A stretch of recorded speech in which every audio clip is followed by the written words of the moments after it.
السلام علیکم ورحمۃ اللہ وبرکاتہ۔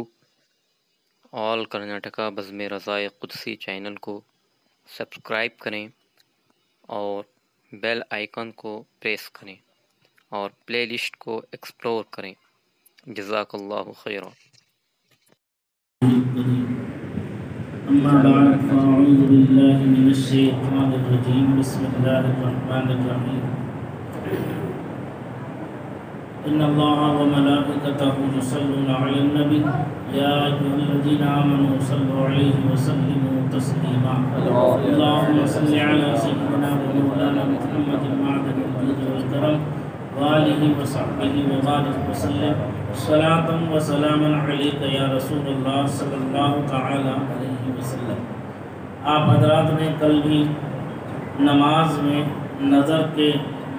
ٹیکنے سے متعلق، نظر کے سیدھی رکھنے سے متعلق گفتگو سماعت کی۔ آج نماز میں دیدار مصطفیٰ صلی اللہ تعالی علیہ وسلم کا ایمان افروز واقعہ بخاری شریف میں روایت ہے کہ حضرت سیدنا انس رضی اللہ تعالی عنہ حضور صلی اللہ علیہ وسلم کے ایام علالت یعنی بیماری کے دنوں کا واقعہ بیان کرتے ہوئے فرماتے ہیں، پیر کے روز صحابہ کرام علیہم الرحمت والرضوان امیر المومنین حضرت سیدنا ابو بکر صدیق رضی اللہ تعالی عنہ کی ابتدا میں فجر کی نماز پڑھ رہے تھے کہ اچانک رسول کریم صلی اللہ علیہ وسلم نے ام المومنین حضرت سیدتنا عائشہ صدیقہ عفیفہ رضی اللہ تعالی عنہ کے حجرہ مبارکہ کا پردہ اٹھایا اور صحابہ کرام علیہم الرحمت والرضوان کو صفوں کے اندر نماز میں دیکھ کر مسکرا دی۔ امیر المومنین حضرت سیدنا ابو بکر صدیق رضی اللہ تعالی عنہ کو یہ گمان کرتے ہوئے کہ آپ صلی اللہ علیہ وسلم نماز کے لیے تشریف لانا چاہتے، صف میں پیچھے کی طرف آنے لگے اور خوشی کے مارے صحابہ اکرام علیہم الرحمت والرضوان کی نظریں نماز ہی میں آپ صلی اللہ علیہ وسلم کے چہرے مبارک کی طرف لگ گئی اور قریب تھک کے سب حضرات نماز توڑ دیتے، مگر آپ صلی اللہ علیہ وسلم نے اشارہ فرمایا کہ نماز مکمل کرو، پھر مکان عالی شان میں تشریف لے گئے اور پردہ ڈال دیا۔ اللہ اکبر کبیرہ۔ دیکھا آپ نے صحابہ اکرام علیہم الرحمت والرضوان نماز کے دوران اپنے آقا صلی اللہ علیہ وسلم کے نظارے میں مشغول ہو گئے۔ جب نمازی نماز میں قرآنی الفاظ یا ایھا النبی یا ایھا الرسول اور محمد الرسول اللہ کہے گا، تشہد میں السلام علیک ایھا النبی عرض کرے گا اور درود ابراہیمی پڑھے گا تو عاشق رسول نمازی کے ذہن میں سرکار مدینہ سرور قلب سینہ صلی اللہ علیہ وسلم کا تصور آ سکتا ہے، اور نماز میں تعظیم کے ساتھ آقا کا تصور آنا عین سعادت ہے۔ بے شک اس سے خشوع میں اضافہ ہوتا اور نماز کامل ہوتی ہے، جیسا کہ علامہ ابن حجر حیثمی مکی رحمۃ اللہ تعالی علیہ نے شرح العباب میں لکھا ہے، نماز میں سرکار مدینہ صلی اللہ علیہ وسلم کو ایھا النبی کہہ کر مخاطب کرنے میں گویا یہ اشارہ ہے کہ اللہ رب العزت نبی رحمت صلی اللہ علیہ وسلم کی امت کے نمازیوں سے پردہ اٹھا دیتا ہے اور گویا آپ صلی اللہ علیہ وسلم ان کے ساتھ تشریف فرمائے تاکہ ان کے لیے افضل عمل کی گواہی دے اور آپ صلی اللہ علیہ وسلم کی موجودگی کا تصور ان کے خشوع میں اضافے کا سبب بن جائے۔ سبحان اللہ و بحمدہ سبحان اللہ العظیم، اللہ اکبر۔ دیکھا آپ نے کہ حضور صلی اللہ تعالی علیہ وسلم کے صحابہ اکرام کا عمل کیسا تھا۔ ہمارے آئیڈیل، ہمارا جو مطمع نظر ہے اور ہماری جو ذوات مقدسہ قیادت کی مستحق ہیں، وہ سب میں افضل ترین صحابہ اکرام کی جماعت ہے۔ سب میں افضل ترین کون جماعت ہے؟ صحابہ اکرام کی جماعت ہے کہ جن کی اتباع اور پیروی کرنے سے ہم دنیا میں بھی کامیاب رہیں گے اور آخرت میں تو ہمارا حصہ ہے ہی یقیناً انشاءاللہ العزیز۔ اہل سنت و جماعت کہیں کسی جگہ خسارے میں نہیں ہے، لیکن شرط یہ ہے کہ وہ اللہ اور اس کے رسول کی کامل اتباع اور پیروی کرتے رہیں۔ دیکھا کون سی نماز کہتے ہیں؟ پیر کے دن۔ اس کے راوی کون ہے؟ حضرت سیدنا انس بن مالک رضی اللہ تعالیٰ عنہ۔ حضرت انس رضی اللہ تعالیٰ عنہ فرماتے ہیں کہ ہم ایک دن جب سرکار بیمار تھے، سرکار کی طبیعت علیل تھی، ناساز تھی، تو اس دوران حضرت ابوبکر صدیق رضی اللہ تعالیٰ عنہ نماز پڑھا رہے تھے۔ وہ کون سا دن تھا؟ کہتے ہیں ایک دن پیر کا دن تھا اور فجر کی نماز تھی۔ تو سرکار نے عین حالت نماز میں جب صحابہ اکرام جماعت میں شامل نماز پڑھ رہے تھے تو اپنے حجرہ مبارکہ، کون سا حجرہ مبارکہ؟ وہ حجرہ مبارکہ جو حضرت ام المؤمنین عائشہ صدیقہ عفیفہ رضی اللہ تعالی عنہا کا، سرکار نے تمام حجرے کے دروازے مسجد نبوی میں جو کھلتے تھے سب بند کرا دیے تھے سوائے حضرت عائشہ صدیقہ رضی اللہ تعالی عنہا کے۔ اور وہ صف کی، مسجد نبوی کی صف کی تیسری صف میں سرکار کا حجرہ مبارکہ تھا، داہنی جانب۔ کہتے ہیں کہ سرکار نے پردہ مبارکہ ہٹا کر کے ہمیں دیکھا۔ صحابہ اکرام نے سرکار کو جیسے ہلکی سی بھنک بھی محسوس ہوتی ہے تو جو ہے آدمی ایک دم اچنبے میں پڑ جاتا اور ایک دم جو ہے احساس کرنے لگتا ہے کہ کیا ہوا۔ تو کہتے ہیں ہلکا سرکار نے جیسے پردہ مبارکہ ہٹایا حجرہ مقدسہ کا، ہمارے دلوں نے گواہی دی کہ سرکار جلوہ بار ہے، سرکار جلوہ بار ہے اور ہمیں دیکھ رہے ہیں۔ تو صحابہ کی خوشی کا عالم مت پوچھو، سرکار کی زیارت میں ایسے مشغول ہو گئے، ایسے مشغول ہو گئے، عنقریب تھا کہ نماز توڑ دیتے، نماز توڑ دیتے۔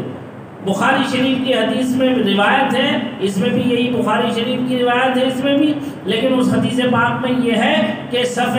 جو تیسری صف میں صحابہ اکرام کھڑے تھے وہ تو گردن ایسے موڑ کے دیکھ رہے تھے سرکار کو، ٹھیک، اور جو ان سے اگلی والی دوسری صف میں کھڑے تھے وہ ان کی گردن تھوڑی سی اور مڑ گئی، اور تیسری صف میں وہ پہلی صف میں جو کھڑے تھے انہیں جب احساس ہوا تو وہ تو اور گردن، پوری گردن موڑ کے سرکار کے حجرہ مبارکہ کی طرف نظریں تھی کہ سرکار تشریف لا رہے، اور حضرت امیر المؤمنین سیدنا صدیق اکبر رضی اللہ تعالی عنہ کو یہ گمان ہوا کہ سرکار بس آیا چاہتے ہیں، تو لہذا وہ مصلی سے پیچھے ہٹنے لگے۔ تو سرکار نے ارشاد فرمایا نماز مکمل کرو، نماز مکمل کرو۔ پھر سرکار حجرہ مبارکہ میں تشریف لے گئے، یعنی پردہ چھوڑ دیا سرکار نے۔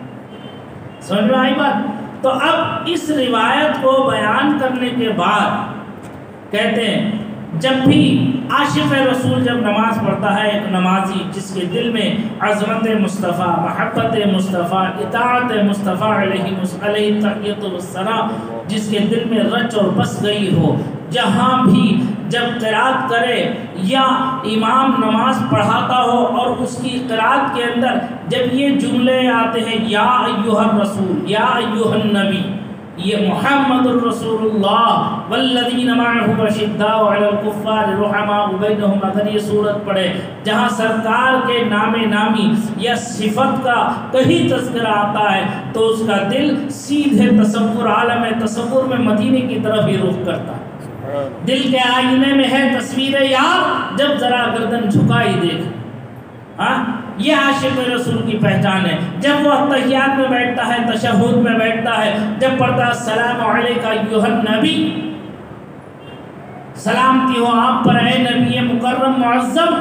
تب جب یہ تحیات میں سلام پڑھتا ہے بیٹھ کر، ہمارے یہاں اہل سنت میں کوئی جھگڑا ہی نہیں ہے، کوئی بیٹھ کے پڑھے تو جائز ہے، کھڑے ہو کے پڑھے تو جائز ہے۔ بھائی بیٹھ کے نماز میں پڑھ لیتے ہیں السلام علیکہ ایھا النبی ورحمۃ اللہ وبرکاتہ، اور کھڑے ہو کر بھی پڑھ لیتے ہیں نہ حالت نماز میں وسلام علی نوح فی العالمین وسلام علی یاسین وسلام علی موسیٰ وہارون وسلام علی المرسلین، کھڑے ہو کر بھی سلام پڑھ لیتے ہیں حالت نماز میں، عین وضو میں قبلے کی طرف رخ کر کے، منہ کر کے، ہاتھ دست بستہ باندھ کر کے، کعبۃ اللہ کی طرف تصور کر کے، کھڑے ہو کر کے جو ہے نبیوں پر سلام ہو رہا، اس کے رسولوں پر سلام ہو رہا۔ اہل سنت کا عقیدہ یہ ہے کہ بیٹھ کے پڑھو گے تب سلام، کھڑے ہو کے پڑھو گے تب سلام، دونوں طریقے سے ہمارے یہاں جائز ہے۔ آئے سمجھ میں؟ بیٹھ کے پڑھنے میں حالت نماز میں، لیکن عام حالت میں بیٹھ کے پڑھنے میں ادب ملحوظ نہیں رہتا، لہذا عاشق رسول بے ادب ہو نہیں سکتا، اس لیے وہ کھڑے ہو کر کے بارگاہ رسالت میں الصلاۃ والسلام علیک یا رسول اللہ کی صدائیں بلند کرتا۔ یہ عظمت مصطفیٰ، محبت رسول کی دلیل ہے اس کی، یہ اپنے آقا سے لگاؤ کی دلیل ہے۔ اور دیکھیے کتنے بڑے عالم دین علامہ ابن حجر حیثمی مکی رحمۃ اللہ تعالی علیہ، جو اپنے زمانے کے بہت بڑے جلیل القدر عالم ہیں، جنہیں ہر مکتبہ فکر کا آدمی مانتا ہے، وہ کسی مکتبہ فکر سے تعلق رکھے، چاہے وہ بریلوی مکتبہ فکر سے تعلق رکھے، دیوبندی مکتبہ فکر سے تعلق رکھے، اہل حدیث کے جو سلفی حضرات ہیں ان کے مکتبہ فکر سے تعلق رکھے، لیکن علامہ حیثمی کو جو ہے ان کی روایتوں کو یہ لیتے ہیں، مانتے ہیں، ان کے علمی تفقق کو، برتری کو مانتے ہیں، اور پھر وہ کہہ رہے ہیں کہ جب سرکار کا نام نامی آئے، اسم گرامی آئے، تو جو ہے اللہ رب العزت جب امتی تصور کرتا ہے اپنے آقا کا، تو کہتے ہیں کہ اللہ رب العزت روضہ رسول سے اور اس نمازی کے بیچ کے سارے پردے ہٹا دیتا ہے، سارے پردے ہٹا دیتا ہے، اور یہ تصور کرتا ہے گویا کہ پردے ہٹا کر کے رسول اللہ کو گواہ بنا دیتا پروردگار عالم ان کی امت کے اعمال پر، ان کی امت کے اعمال پر۔ نماز جیسی اہم عبادت کر رہا ہے، لیکن السلام علیکم ایھا النبی پڑھ رہا ہے تو پردے ہٹے ہوئے ہیں روضہ رسول سے اس کے بیچ میں، کہ سرکار گواہ ہو رہے ہیں کہ یہاں یہ میرا امتی نماز پڑھ رہا ہے۔ سمجھ میں کتنی عظیم الشان برکتیں، کتنی عظیم الشان فضیلتیں۔ تو یہ جو ہے نماز ایسے پڑھو،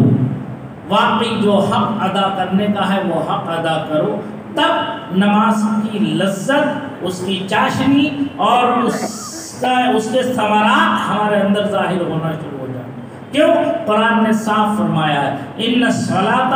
تنہا عن الفحشاء والمنکر،